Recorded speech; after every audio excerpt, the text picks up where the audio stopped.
Herkese merhaba dostlarım, nasılsınız? Ben Nate, umarım iyisinizdir. Bugünkü konumuz maalesef pek iç açıcı değil çünkü özellikle son yıllarda çok artan kumar belasına dair konuşacağız. Ekonomik zorluklar, bölgesel sıkıntılar derken bir de kumar belası çıktı başımıza. Aslında ekonominin de bu kadar kötü olmasından dolayı adeta tetiklendi diyebiliriz ki son zamanlarda gerçekten çok popüler. Özellikle çevrenizde hemen hemen herkes de bu kumar muhabbetlerini duymuşsunuzdur. İş yerinizde, arkadaş çevrenizde, hatta okullara bile yayılmış durumda. Bu zilletin bu kadar yayılmasının tabii ki de en önemli nedeni ekonomik zorluklar arkadaşlar. Bildiğiniz gibi yıllardır ekonomik zorluklarla başa çıkıyoruz ve gerçekten artık insanlar bıkmış durumda. Herkes kolay para kazanma peşine düşmüş. Özellikle Z kuşağı dediğimiz, yani benim de dahil olduğum 90'lı yılların ortalarından başlayıp 2010 yılına kadar olan kuşak daha da hırslı bu konuda. Çünkü en az işte en çabuk para kazanmak isteyen kuşak Z kuşağı. Tabi hal böyle olunca kumara da en yatkın olan onlar oldu ne yazık ki. Muhtemelen hepinize denk gelmiştir. Günde onlarca, hatta yüzlerce saçma sapan bet sitesinden bir ton SMS geliyor arkadaşlar. Tabi birçoğumuz bunlara inanmıyoruz çünkü birçoğu zaten dolandırıcı. Ayrıca gerçekten reklam olanlar da var bunların arasında.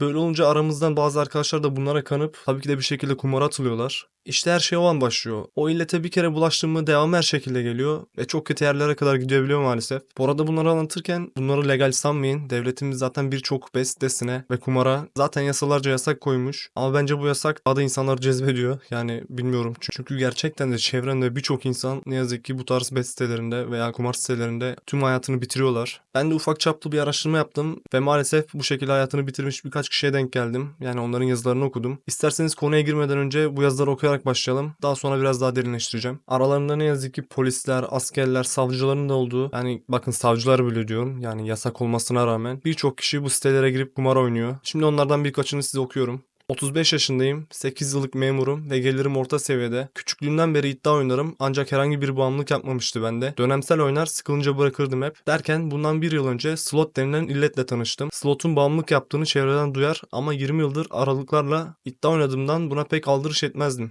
İlk zamanlar çok küçük miktarlar oynar, kazanır ya da kaybeder, yatar uyurdum. Ancak slot oyunlarındaki o hız ve bekleme süresinin çok kısa olması insanı öylesine hipnotize ediyor ve algıları kapatıyor ki bir yılın sonunda çoktan bağımlı olduğumu ancak anlayabildim. Bakın burada memur arkadaş, mağdur bir memur arkadaş olayı güzelce açıklamış. Yani bu slot denen illetin, bu kumarın insanın zihnini nasıl ele geçirdiğini, algıları nasıl kapattığını, hatta insanları nasıl hipnotize ettiğini gayet güzel şekilde açıklamış. Bir diğer mağdur ise: merhaba, ben de askeri personelim. Aylık maaşım 70 binin üzeri. Ama şu an kumar illeti yüzünden 3 senedir ne maaşımın hayrını görebiliyorum ne de bir günüm sorunsuz geçiyor. Yaklaşık 2 milyon 300 bin borcum var. Hepsi şahıs. Mecbur kalıp geçmişi kurtarayım diye borç alıp daha da çok battım. Herkes borcunu istiyor, kimseye veremiyorum. Çünkü herkes aynı günleri ve yüksek miktarları ödeyeceğimi söylediğim için bir kişinin dahi borcunu ödeyemiyorum aksine. Aileme bakma zorunluluğum var. Geçim kaynağı benim. Zar zor kira ödeyip geçinmeye çalışıyorum. Hep dua ediyorum bir Allah kulu çıksın da borcu ödesin. Ben de ona ayda 40-50K taksit ödeyeyim diye.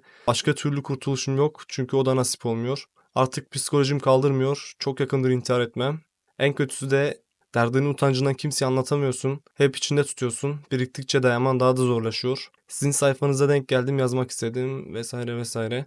Ben bu arkadaşa gerçekten çok üzüldüm. Yani 70 bin lira şu an zaten Türkiye koşullarında ortalama bir maaş diyebiliriz. Ama neden böyle bir illete ulaşmış gerçekten anlamadım. Onun dışında çaresizliği görüyorsunuz değil mi arkadaşlar? Hani yalvarıyor biri borcumu kapatsın da ben ona aylık taksit taksit şekilde ödeyeyim diye. Adeta çaresizliğini aykırmış buradan. Kendisine sabır diliyorum. Umarım bu zillete daha da bulaşmaz. Çünkü zaten batırmış batıracağı kadar. Kendisine de bir şey yapmaz umarım.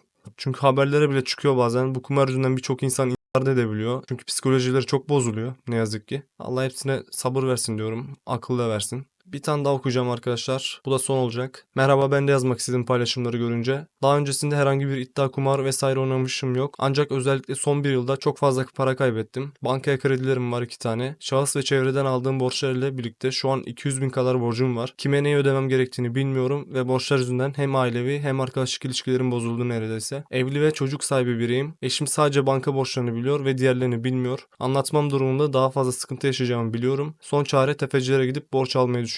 Ancak onu da yaparsam gerisini nasıl öderim bilmiyorum. Her gün hayatı sorguluyorum. Evli ve çocuk sahibi olmamış olsaydım kesinlikle yaşamayı düşünmezdim. Çok zor durumdayım. Yardımcı olabilecek kimsem yok. Aylık ortalama 25-35 bin maaş alıyorum. Ancak kira, fatura vesaire derken hiçbir yere yetişemiyorum. Birileri yardımcı olur mu bana da? Bakın arkadaşlar, ben bu arkadaşa da gerçekten çok üzüldüm.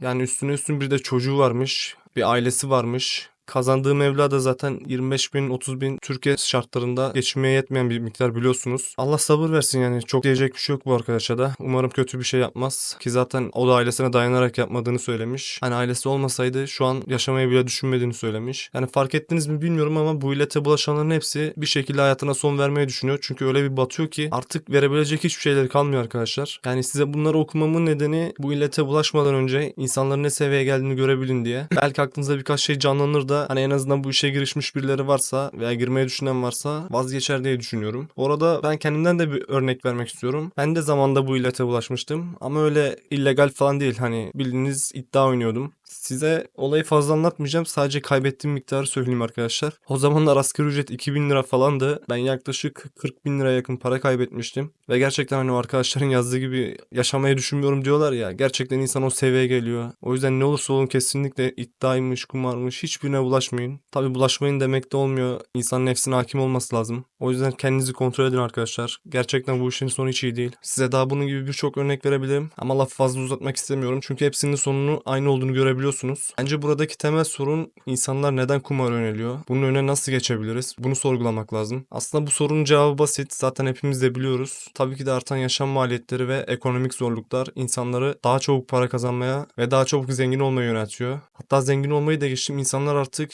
iyi kötü cebime bir şeyler girsin diye düşünüyor ve daha çok kaybediyor ne yazık ki. Burada bence tüm suç tabii ki de ülkeyi yöneten kişiler, özellikle ekonomiyi yöneten kişiler. Çünkü insanlar bu illete bu kadar yöneliyorsa bütün suç onların arkadaşlar. Hani bu konuya dair ciddi önlemlerin alınması gerekir. Çünkü dediğim gibi artık bu bir canavar olmuş ve durdurulamıyor. Hemen hemen her yerde karşımıza çıkıyor. Muhtemelen de herkesin çevresinde vardır zaten oynayan. Tabii bu işin sonuçları daha da kötü. Çünkü kumar aile ilişkilerini, arkadaşlık ilişkilerini, iş ilişkilerini ve birçok şeyi mahvediyor ne yazık ki. Dediğim gibi bu illet yüzünden insanlar canına bile kıyabiliyor. Ki bunun örneğini çok defa gördük daha önce. Bu yüzden yetkililerin bir an önce bu konuya el atması lazım ve insanları bu zilletten kurtarması lazım. Bu arada arkadaşlar şunu da söylemeden geçmeyeyim. Kumar sizi hiçbir zaman zengin etmez. Ki ben çevremde de duymadım daha önce kumardan zengin olanı. Tabii birçok şehir efsanesi geziyor. İşte yok şöyle oynadım şu kadar kazandım. Yok bunu yaptım şöyle kazandım gibi. Bunların hepsi kandırmacı arkadaşlar. Bu insanlar kendilerini de kandırıyor. Ben bunu diyen insanlara zaten o kazandığından çok daha fazlasını kaybettiğini adım gibi biliyorum. O yüzden bunu diyenlere sadece gülün geçin siz de. Sakın bir şeyler için teşvik olmasın. İnanın size söyleyemediği çok şey vardır. Zaten kumar oynayanlar yeteri kadar kaybettikten sonra bir şeyin farkına varacaklar. Ne yaparsanız yapın kasa her zaman kazanır arkadaşlar. Yok şu taktiği deneyim de şöyle zengin olacağım da yok şunu yapayım da böyle zengin olacağım da böyle bir şey yok, kasa her zaman kazanır. Ki böyle bir taktik varsa da bile bunu kimse size gidip de açıklamaz. Ha bir tane yol var, onu ben açıklayayım bu arada size. Kumardan zengin olmanın tek yolu arkadaşlar onu bırakmaktır. Yoksa ne yaparsanız yapın hiçbir şekilde kazanamayacaksınız. Üstüne kaybettikçe daha da çok hırslanıp daha da çok kaybedeceksiniz. Arkadaşlarınızla aranız bozulacak, ailenizle aranız bozulacak. Çevreniz zaten kalmayacak. Uzun lafın kısası ne yaparsanız yapın bu illetten uzak durun arkadaşlar. Dediğim gibi çevrenizdeki yok şöyle kazandım böyle kazandım diyenlere de inanmayın. Emin olun onlar çok daha fazlasını kaybetmiştir. Size söylemiyordur.